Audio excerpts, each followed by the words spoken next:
အားလုံးပဲမင်္ဂလာပါဒီနေ့ကျွန်တော်မျှဝေပေးတော့မယ့်အကြောင်းအရာကတော့ဂျပန် TikTok ကောက် monetization အနေနဲ့ဘယ်လိုမျိုးပုံစံဖူးလို့ရတယ်လဲပေါ့နော်ပြောရမယ်ဆိုရင်တော့ဒီဂျပန် TikTok monetization အကောင့်တွေကအခုတလောဒီ social media platform ပေါ်မှာပိတ်ဆန်ရှာလို့ရနေပြီဆိုတာတော်တော်လေးတော့ခေတ်စားနေတာပေါ့နော်ဒါကြောင့်ဒီဂျပန် TikTok ကောက် monetization ရဖို့တော့ကျွန်တော်တို့အနေနဲ့ဘယ်လိုမျိုးပုံစံဖူးလို့ရတယ်လဲ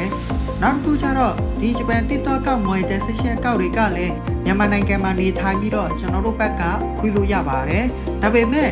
ဖွင့်တဲ့နည်းလမ်းတွေကကျွန်တော်တို့အနေနဲ့သိထားပေးဖို့လိုတာပေါ့နော်ဒါကြောင့်ဒီနေ့ရဲ့ဗီဒီယိုမှာကျတော့ဂျပန် TikTok ကောက်ရဖို့တော့ဘယ်လိုမျိုးပုံစံအလွယ်ကူဆုံးနဲ့ဖွင့်လို့ရမလဲဆိုတာကျတော့ကျွန်တော်အနေနဲ့မျှဝေပေးတော့မယ်ပေါ့နော်ဒါဆိုရင်တော့ပထမဦးဆုံးကျွန်တော်တို့ဘက်ကဘာတွေများလွှဲရမလဲဆိုတာကျတော့အဓိက VPN တော့လိုအပ်ပါတယ်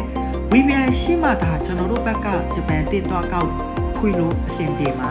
ဒီချက်ကတော့ရန်တော့ရေးကြည့်တာပေါ့နော်ကိုဘက်ကဂျပန် VPN မရှိနေဘူးဆိုရင်တော့ကျွန်တော်တို့အနေနဲ့အကောက်ဖွင့်ရကြတော့ဘလို့မှလည်းအဆင်မပြေဘူးပေါ့နော်ဒါဆိုရင်တော့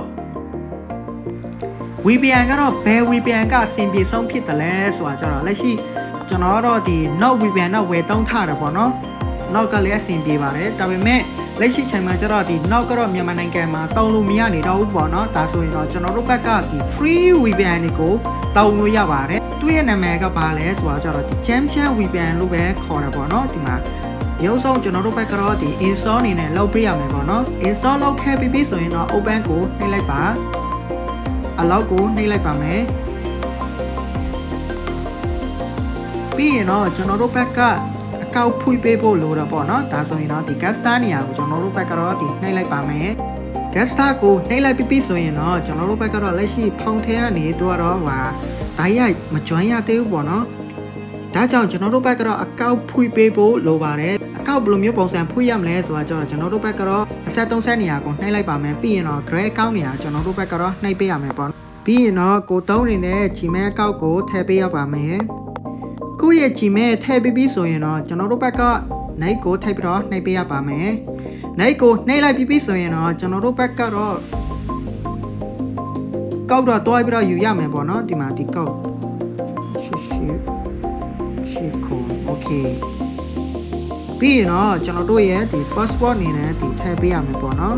ကိုယ့်ရဲ့ passport ကထည့်ပြီးဆိုရင်တော့ sign up နေရာကိုကျွန်တော်တို့ဘက်ကတော့ဒီနှိပ်ပေးရပါမယ်โอเคအခုဆိုရင်တော့ကျွန်တော်တို့ဘက်ကအကောက်ဖွင့်ရကြတော့ရရှိသွားပြီပေါ့နော်ရရှိသွားပြီဆိုရင်တော့ဒီနေရာမှာကျတော့ကျွန်တော်တို့ဘက်ကတော့ဒီဂျပန်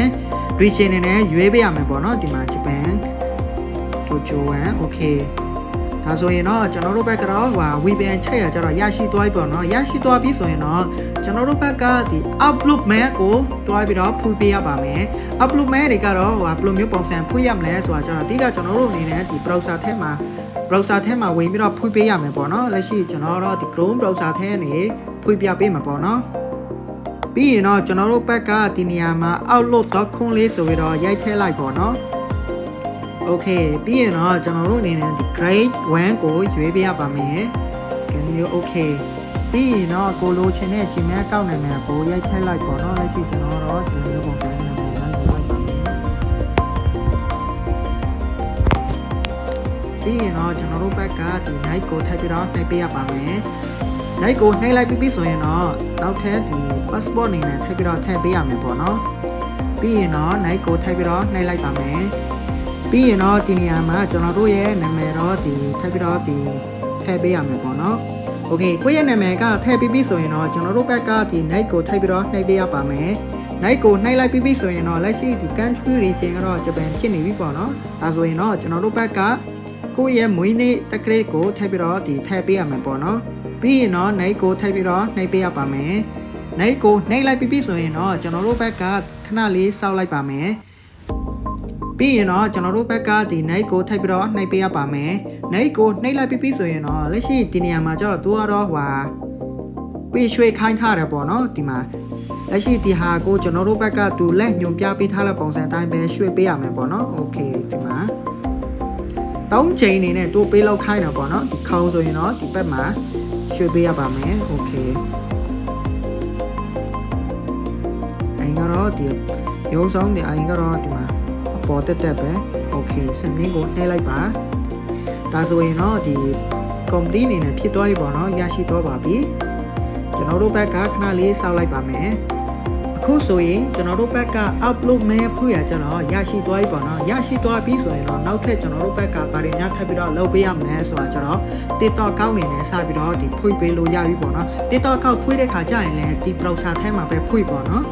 ဒါဆိုရင်တော့ကျွန်တော်အနေနဲ့ TikTok ကောက်ဖွနည်းကိုပြပေးတော့မယ်ပေါ့နော် okay ဒီမှာ TikTok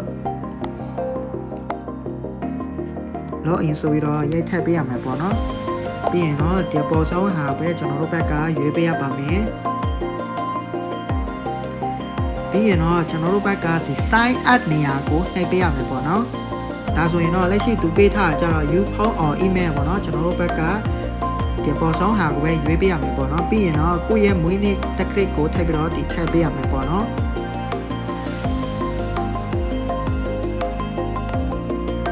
โอเคပြီးရင်တော့ကျွန်တော်တို့ဘက်က night ကိုထည့်ပြီးတော့နှိပ်ပေးရပါမယ်ပြီးရင်တော့ခုနတော့ကျွန်တော်တို့ဖွေးထားတဲ့ဒီ upload mail ကိုပဲထပ်ပြီးတော့ဒီထည့်ပေးရမယ်ပေါ့နော်โอเค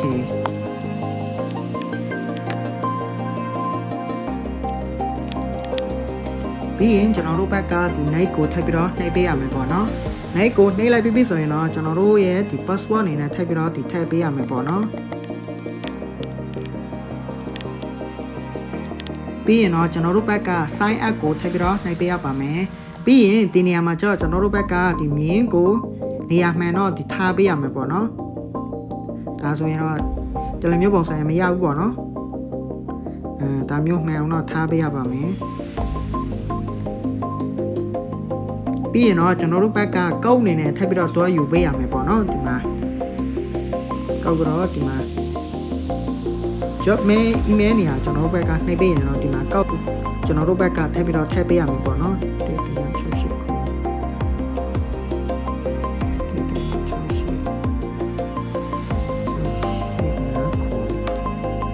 โอเคပြီးရင်တော့ကျွန်တော်တို့ရဲ့ user name ကိုထည့်ပြီးတော့ဒီထည့်ပေးရမှာပေါ့နော် sign up ကိုထည့်ပြီးတော့နှိပ်ပေးရပါမယ်ဒါဆိုရင်တော့လက်ရှိကျွန်တော်တို့ဘက်ကဂျပန် TikTok ကောက်ဖွရကြတော့ရရှိသွားပြီပေါ့နော်ရရှိသွားပြီဆိုရင်တော့နောက်ထပ်ကျွန်တော်တို့ဘက်ကဘာတွေများထပ်ပြီးတော့လုပ်ပေးရမလဲဆိုတာကြတော့ခုနတော့ကျွန်တော်တို့ဖွေးထားတဲ့ upload ရဲ့ mail ကိုကိုယ့်ရဲ့ဖောင်းထဲသူ့ရဲ့ app ထဲမှာထည့်ပြီးတော့ join ပေးရမယ်ပေါ့နော်ဘာလို့လဲဆိုတာကြတော့ကျွန်တော်တို့ဘက်က upload mail ကိုကိုယ့်ရဲ့ browser ထဲမှာပဲ join ထားတယ်ဆိုရင်တော့နောက်ပိုင်းကျရင်တော့မဝင်လာတဲ့ခါကျရင်တော့အဲ့ဒီ upload mail ကတော့ဒီ log အနေနဲ့ကြာသွားတက်တာပေါ့နော်ဒါကြောင့်အဲ့လိုမျိုးမဖြစ်ရအောင်ကျွန်တော်တို့ဘက်ကတော့သူ့ရဲ့ app ထဲမှာထည့်ပြီးတော့ join ပေးရမယ်ပေါ့နော်အဲ့ဒါကတော့သူ့ရဲ့ upload ရဲ့ app ကဒီမှာပေါ့နော် upload ဆိုပြီးတော့ရိုက်ထည့်လိုက်ပါဒီမှာပေါ့နော်ဒီ Microsoft Outlook ခုလက်ရှိကျွန်တော်တော့ install လုပ်ထားပြီးပြီဆိုရင်တော့ကျွန်တော်အနေနဲ့ open ကိုနှိပ်လိုက်မယ်ပေါ့နော်ပြီးရင်တော့အဲ့ account ကိုကျွန်တော်တို့ဘက်ကနှိပ်ပေးရမယ်ပေါ့နော်ပြီးရင်တော့သူ့ရဲ့ password ကျွန်တော်တို့ဘက်ကထည့်ပြီးတော့ထည့်ပေးရပါမယ် okay အခုဆိုရင်ကျွန်တော်တို့ဘက်ကသူ့ရဲ့ upload app ထဲမှာကျွန်တော်တို့ဖွေးထားရဲ့ဒီ upload ရဲ့ mail account ကိုဝင်လို့ရသွားပြီပေါ့နော်ဒါဆိုရင်တော့ခုနတော့ကျွန်တော်တို့ဖွေးထားတဲ့ TikTok account ကိုသူ့ရဲ့ TikTok app ထဲမှာစပြီးတော့ဝင်လို့ရပြီပေါ့နော်ဒီမှာ TikTok app ထဲကိုဝင်လိုက်ပါမယ်ပြီးရင်တော့ကျွန်တော်တို့ဘက်ကဒီ U4 email user ပေါ့နော်ဒါပေမဲ့သတိထားရမှာကြတော့ခါလေကြာရင်တော့ဒီ login နေရာမှာသူကအောက်မှာရှိတတ်တာပေါ့နော်အောက်မှာရှိတတ်တယ်ဆိုရင်ကျွန်တော်တို့ဘက်က login ကိုရွေးရပါမယ်လက်ရှိကျွန်တော်ဟာကြတော့ login က auto ရှိနေပြီသားဆိုတော့ကျွန်တော်အနေနဲ့ဒီပေါ်ဆောင်ကိုရွေးလိုက်မယ်ပေါ့နော်ပြီးရင်တော့ကျွန်တော်ရဲ့ဟို TikTok account ကိုဝင်လိုက်မယ်ပေါ့နော်